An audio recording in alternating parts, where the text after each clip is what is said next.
Selamat datang kembali di video ketiga kami dalam video pelatihan bahasa pemrograman Python untuk Big Data.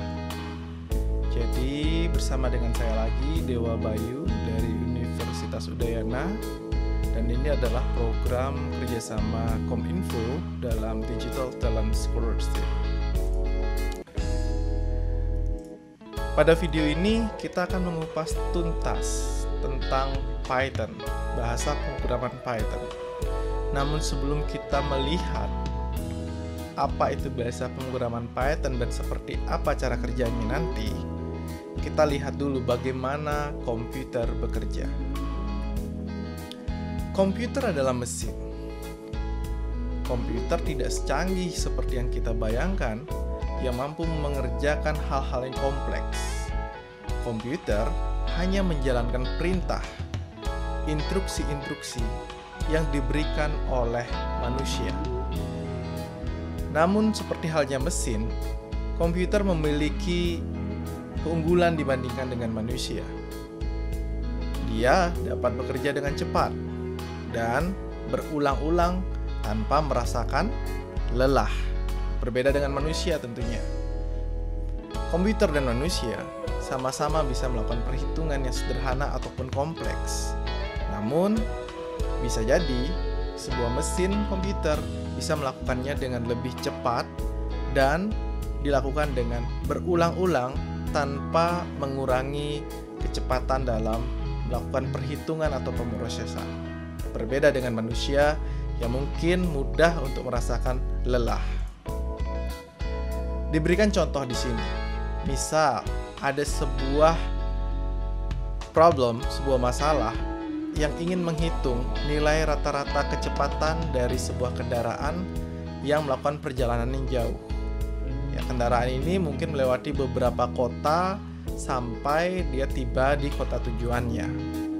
Nah, untuk menghitung rata-rata kecepatan dari kendaraan tersebut dari kota sumber kotanya, kota asalnya, menuju kota tujuannya, kita bisa menghitung kecepatan rata-rata tersebut dengan mengetahui terlebih dahulu jarak tempuhnya dari satu kota ke kota yang lain sampai dengan kota tujuan, kemudian mengetahui waktu tempuh dalam perjalanan tersebut, kemudian menyimpan nilai dan dari jarak tempuh dan waktu tersebut. Dan itu akan diulangi tersebut selama ada perpindahan dari satu kota ke kota lainnya sampai dengan kota tujuan. Dan berikutnya menghitung kecepatan dengan jarak dibagi dengan waktu tempuh. Dan pada akhirnya adalah tampilkan hasil perhitungan rata-rata kecepatan. Nah, tahap-tahap yang saya jelaskan tadi itu adalah instruksi-instruksi untuk menghitung rata-rata kecepatan. Nah, instruksi-instruksi inilah yang kita berikan kepada komputer, yang kemudian kita kenal sebagai program. Namun menjadi pertanyaan sekarang, apakah bentuk seperti ini yang kita berikan ke komputer? Apakah komputer memahami kalimat-kalimat instruksi yang dipahami oleh manusia seperti itu? Tentu saja tidak seperti itu. Jadi, bagaimana cara kita berkomunikasi ke komputer, ke sebuah mesin? Kita akan bicara dalam kaitannya terhadap suatu bahasa. Nah, apa itu bahasa? Bahasa paling tidak terdiri dari 4 buah komponen. Di sana ada alfabet, leksis, sintak, dan semantik. Alfabet itu adalah simbol atau karakter yang bisa membentuk suatu kata, suatu perintah dalam satu kata. Nah, ini ada leksis berikutnya, atau kita sebut sebagai kata-kata yang ada di dalam kamus. Jadi kumpulan kata-kata yang bisa dipahami untuk mengkonstruksikan sebuah kalimat atau sebuah perintah. Ya. Dan ada sintak, adalah aturan dari pembuatan kalimat. Nah, kalau dalam bahasa Indonesia kita mengenalnya sebagai aturan EYD, seperti itu ya. Bagaimana kita membuat suatu kalimat yang benar, ada subjek, ada predikat, objek, dan keterangan. Nah, begitu juga dengan bahasa komputer. Lalu ada juga semantik. Nah, semantik ini bagaimana arti dari suatu kalimat tersebut. Apakah bernilai benar, atau apakah berarti benar seperti yang dimaksud, atau mungkin keliru. Nah, 4 hal ini yang menjadi komponen-komponen dalam mengkonstruksikan, dalam membentuk suatu bahasa. Nah, sekarang kita lihat kembali lagi bagaimana cara kita berkomunikasi ke suatu mesin, dalam hal ini adalah komputer. Nah, mesin kita memahami bahasa mesin. Mereka memiliki bahasa mesin. Bahasa mesin disebut juga sebagai low level language atau bahasa tingkat rendah. Nah, seperti apa bahasa tersebut?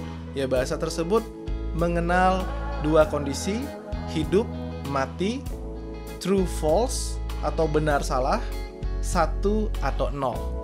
Nah, bahasa-bahasa ini yang dipahami oleh suatu mesin dalam kaitannya dalam mesin elektronik yang kemudian dikonstruksikan sebagai satu instruksi-instruksi dan akan diproses.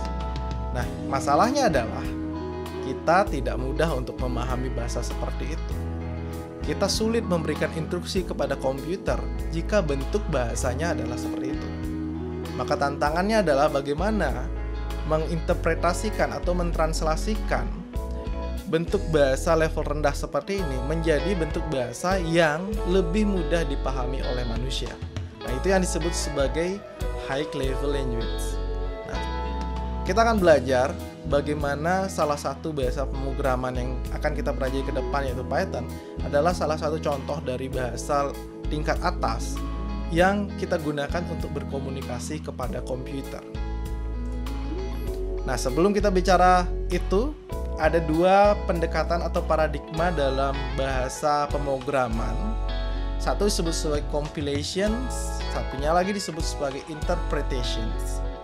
Nah, compilations ini source program.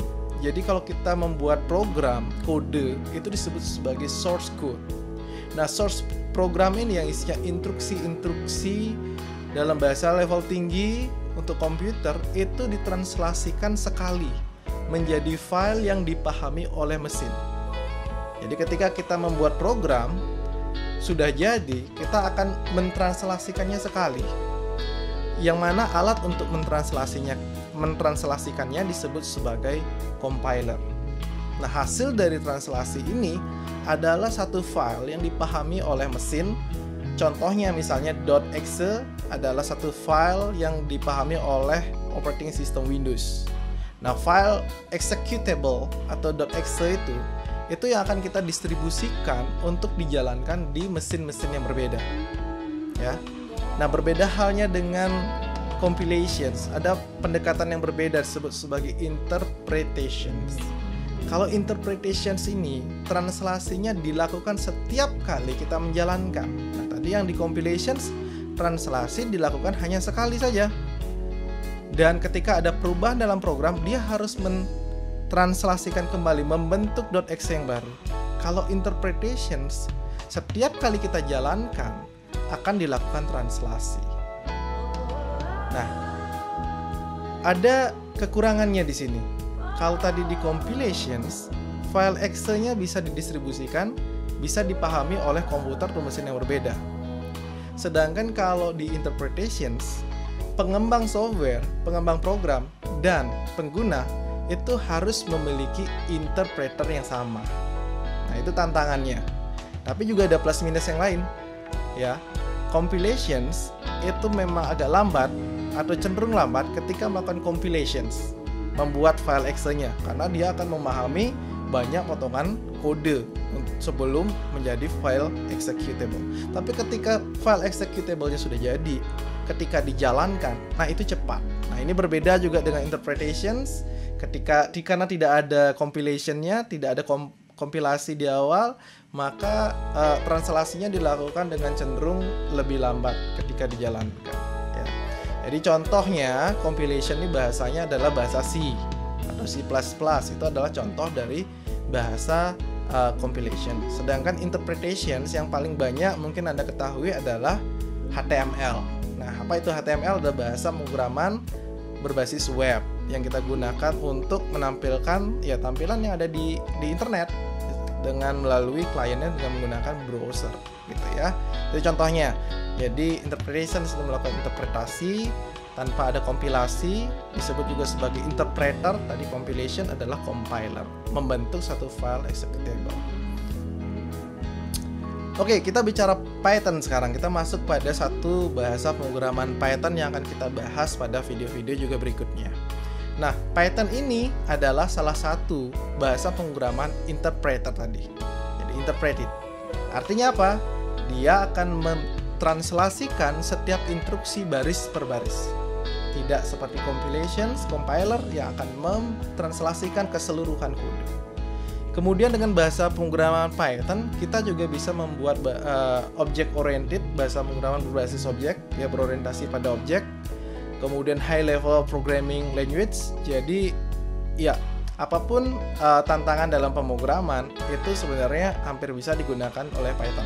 Nah, jangan lupa kita harus mengenal siapa sih yang menemukan Python ini. Itu adalah Guido van Rossum, yang mana adalah orang berkebangsaan Belanda, yang sebenarnya Python ini udah lama ditemukan, tahun 1989. Cuman seperti yang kita ketahui, belakangan ini itu semakin dikenal orang. Bahkan dalam satu survei yang dilakukan oleh Phil, itu penggunaan bahasa pemrograman Python ini berada pada peringkat pertama di dunia. Jadi cukup populer sekali, atau sangat populer, mengalahkan Java gitu ya, dan C juga. Nah, lanjut lagi.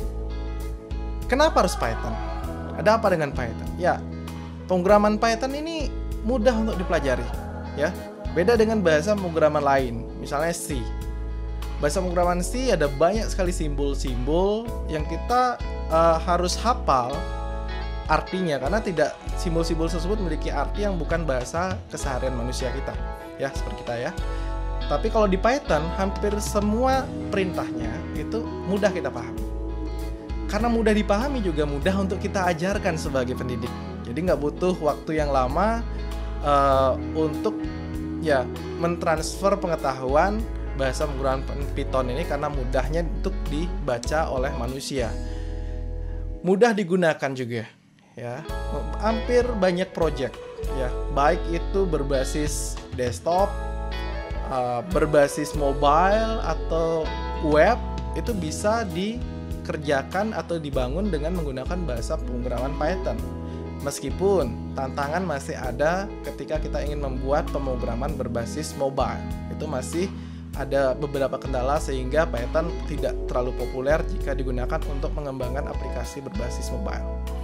Ya, kemudian juga mudah untuk dipahami, hampir tidak ada simbol-simbol khusus yang memiliki arti tertentu di bahasa Python, dan ya intinya mudah ya.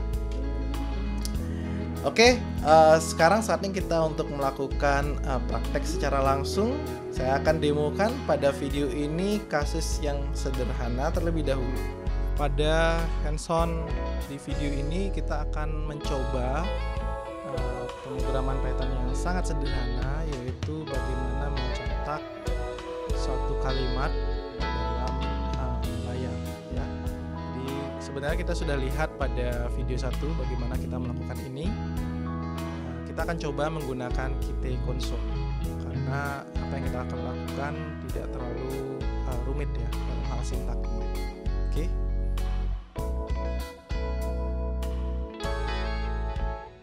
Ya, ini adalah tampilan dari Qt Console.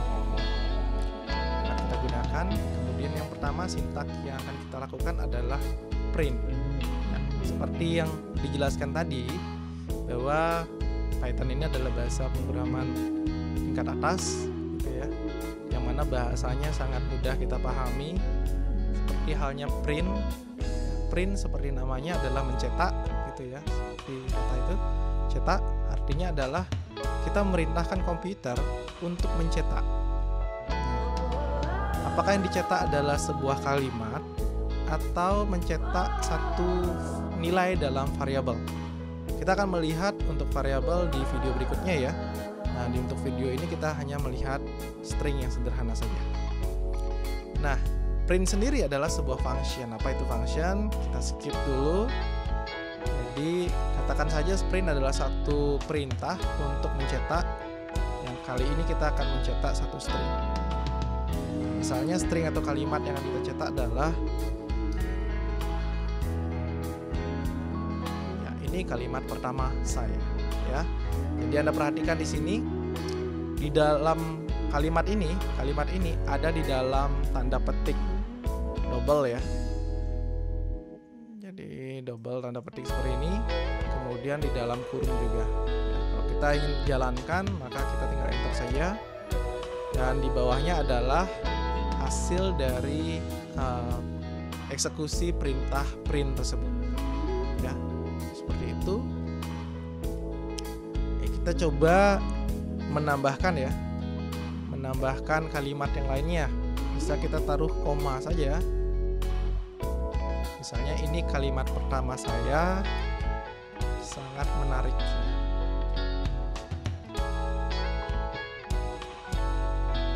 Nah, kita jalankan lagi. Jadi dia akan membentuk sebuah kalimat ya, yang merupakan gabungan dari dua kalimat seperti ini. Ya. Kemudian ada fitur /n. Coba kita gabungkan.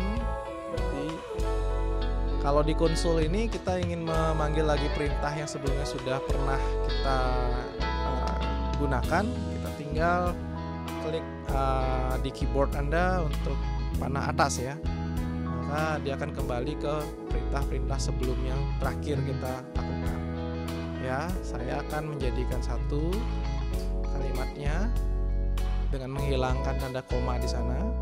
Kemudian coba Anda perhatikan, saya akan memberikan /n di tengah-tengah kalimat. Ya, apa yang akan terjadi? Enter.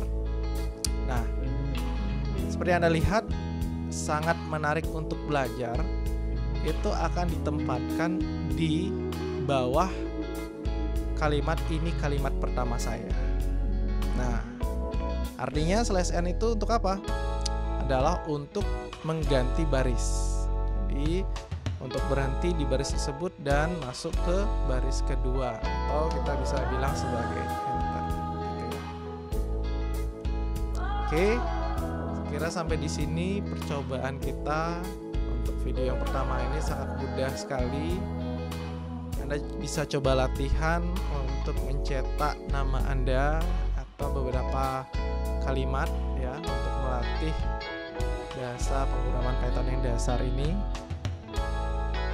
Dan kita akan lanjutkan nanti untuk perintah-perintah yang lebih lanjut di video berikutnya. Terima kasih sudah menyimak video pembelajaran dari bahasa pemrograman Python. Pada video ketiga ini kita sudah melihat bagaimana komputer bekerja dan kenapa kita menggunakan Python sebagai bahasa pemrograman. Di video berikutnya kita akan mengenal lebih dalam lagi dari bahasa pemrograman Python ini.